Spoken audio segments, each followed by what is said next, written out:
And now to the chaos at the Texas state capitol last night over abortion.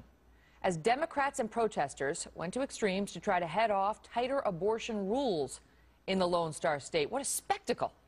It all started just before noon yesterday when Democratic State Senator Wendy Davis started a filibuster of a measure that would have, among other things, banned abortions after 20 weeks and tightened restrictions on abortion clinics.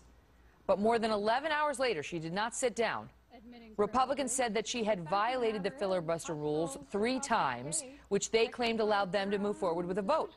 They had to get the vote done by midnight.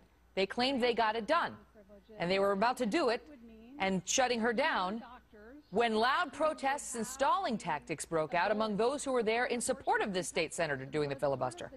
It all came to a head right before midnight. The lieutenant governor was supposed to sign the bill that they claimed they had passed despite the filibuster, and then later came out and said, oh, I couldn't do it because of all the chaos in what they're now referring to as a citizen's filibuster. That's basically what happened. So what happens now? Joining me now for a fair and balanced debate, Monica Crowley, who's a radio talk show host, and Kirsten Powers, who's a Daily Beast columnist. Both are Fox News contributors. So it's really just a discussion about trying to understand what took place in the Texas Capitol last night.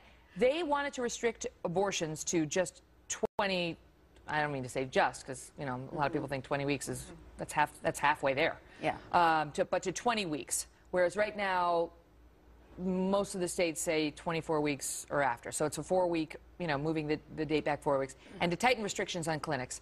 Why was the Planned Parenthood, NARAL, Pro-Choice America crowd so upset?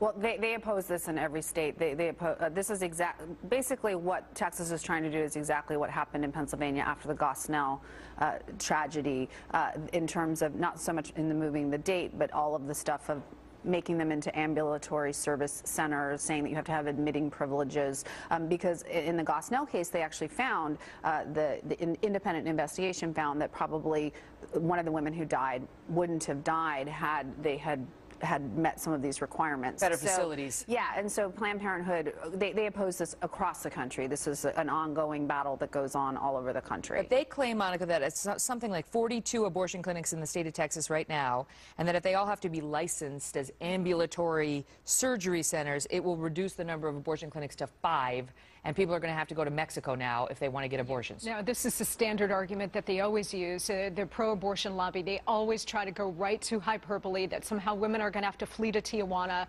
because they're not going to be able to have access in Texas to abortion. It's all ridiculous. Everything in this bill is completely reasonable, from the 20-week mark to upgrading these facilities, demanding that doctors have hospital privileges within a 30-mile radius in case anything goes wrong. This is a direct response to the horrors that we saw in the Gosnell case. What's really interesting here is the National Journal just released a poll today that shows 48% of Americans approve of late-term abortion bans, 48 to 44 who oppose it.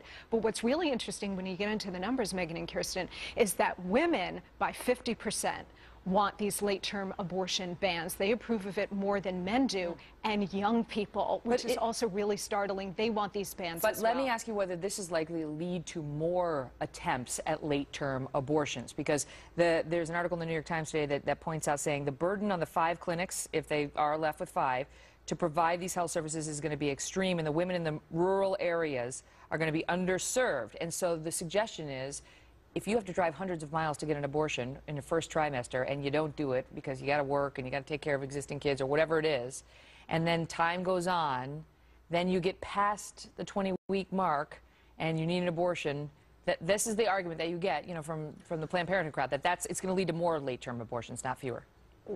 I don't honestly follow their reasoning. Because they're saying you're making it harder for them to get abortions early on in the term.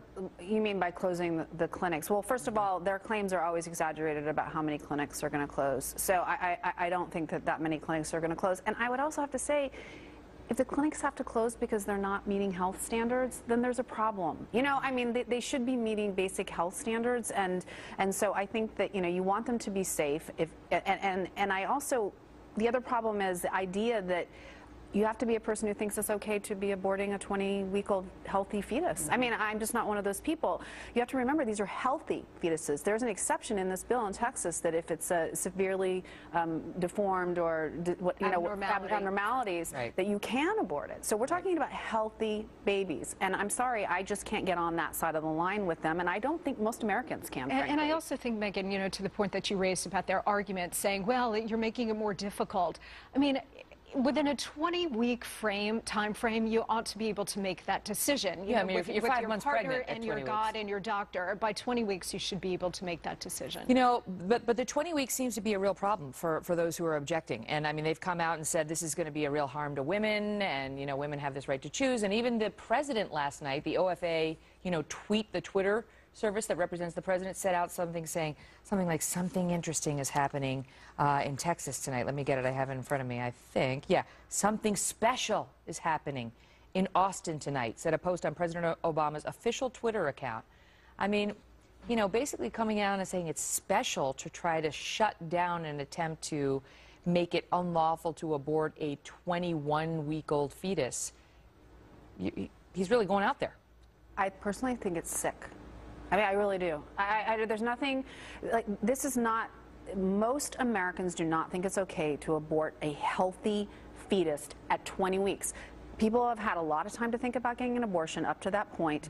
You are now asking them to stay pregnant for less time than they've already been pregnant, right, to give birth to this child. I'm not trying to downplay that there are bad situations and there are hard things, but we are talking about a human life here, and I think most Americans agree with that. Well, that's the other thing about requiring these things to be more ambulatory surgical centers, because A, yes, that would help protect the women if something goes wrong in the procedure, but at some point you have to consider what is going to happen to a 20-week-old fetus that's born alive, or a 22-week-old fetus that's born alive, and can this center at which the abortion is being performed handle that? And if you don't have a mother or a doctor who's concerned about that, is that an appropriate place for the state to say, well, we have an interest in protecting that baby's rights? Exactly right. And again, in response to Gosnell, because what we saw in Pennsylvania was that those state boards, those health boards, all of the state-run agencies that were supposed to be overseeing abortion clinics like Mr. Gosnell's just did not do their job. So again, this is a completely reasonable bill for the President of the United States to intervene in a state matter on this issue.